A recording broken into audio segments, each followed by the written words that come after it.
میخوایم ببینیم دادخواست آنلاین تا چه اندازه میتونه مؤثر باشه. ما چه در ایران و چه در سایر نقاط دنیا مواردی داشتیم که یک دادخواست تونسته تاثیرگذار باشه. بعضی اوقات هم پیامد یک دادخواست به صورت عینی همون خواسته‌ای نبوده که در دادخواست تقاضا شده، اما به هر حال میشه گفت که به نحوی مؤثر بوده. چهره این سه جوان احتمالاً برای خیلی از شما آشناست.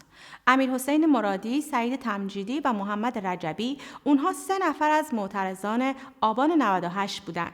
یکی از اونها از طریق دوربین‌های مداربسته شناسایی و دستگیر شد. 2 نفر دیگه به ترکیه فرار کردند، اما در کشور ترکیه دستگیر شدند و به ایران برشون گردوندند.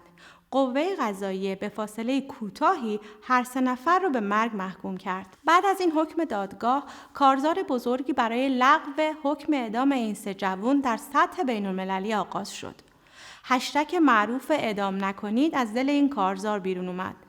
این هشتگ به مدت 2 ساعت اولین ترند جهانی شد. در سایت دادخواست در این مورد یک دادخواست چاپ شد. هیچ کس انتظار نداشت اون دادخواست این اندازه پرطرفدار بشه، اما با کمال تعجب به مدت کوتاهی امضاها زیادتر شد تا بالاخره به بالای 33,000 امضا رسید. کسی که این دادخواست رو نوشت یک زن گمنام و ناشناس ساکن ایران بود که فقط یک پاراگراف ساده نوشت و در سایت دادخواست آپلود کرد. سایت دادخواست هم همون متن کوتاه رو بدون تغییر چاپ کرد. وقتی امضاها به 20,000 رسیده بود، تیم دادخواست اون متن رو به همراه توضیحات لازم فرستاد برای کارگروه ویژه ایران در اتحادیه اروپا.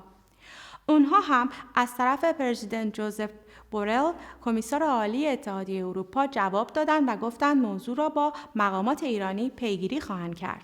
پس از مدتی اعلام شد که حکم اعدام به تعویق افتاده و بعد به نحوی لغو شده.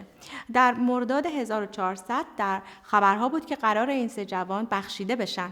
گرچه هیچ فرد یا گروهی نمیتونه ادعا کنه که عمل اونها به تنهایی باعث لغو حکم اعدام شد، اما اگه همه این اقدامات گسترده رو کنار هم بگذاریم، از جمله چاپ همین دادخواست با 33,000 امضا، اون وقت میشه گفت کارزار نجات این 3 جوان موفق بوده.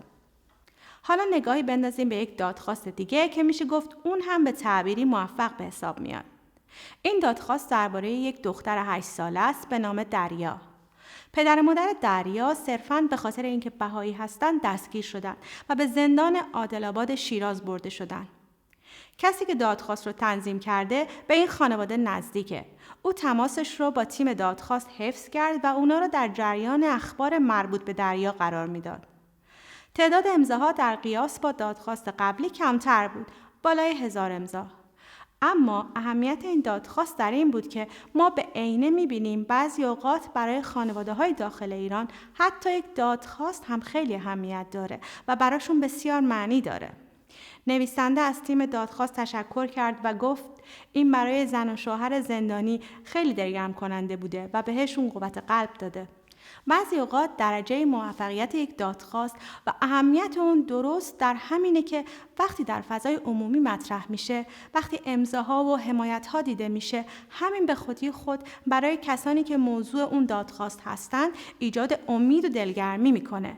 این دادخواست به اون پدر و مادر زندانی نشون میده که فراموش نشدن و کسانی در دنیا صداشون رو شنیدن و از اونها حمایت میکنن.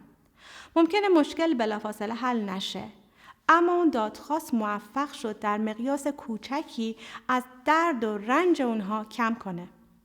معیار دیگه‌ای که باهاش میشه موفقیت یک دادخواست رو سنجید در اینه که ببینیم چقدر باعث بالا بردن آگاهی نسبت به یک موضوع میشه. مثلا این دادخواست داره فراخوان میده به همه رسانه‌های فارسی زبان که وقتی دارن راجع به جامعه LGBT حرف میزنن از چه زبانی نباید استفاده کنن، چه واژه‌ها و چه عبارت‌های توهین‌آمیز یا نادرست یا تحقیر کننده هستند.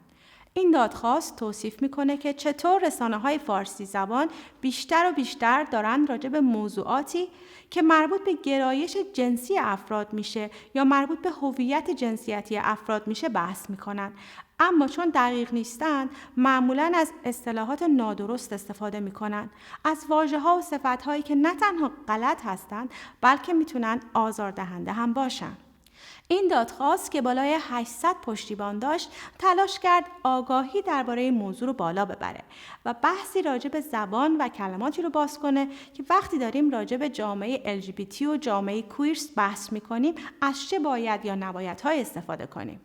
مخاطب این دادخواست به طور مستقیم رسانه‌های فارسی زبان بودند. از اونها خواسته شده بود که خودشون رو آموزش بدن و از این طریق خواننده‌های خودشون رو هم تعلیم بدن تا جلوی کویر هراسی گرفته بشه. هدف این دادخواست آموزش بود و آغاز کردن یک گفتگو و در هر دو کار موفق بود.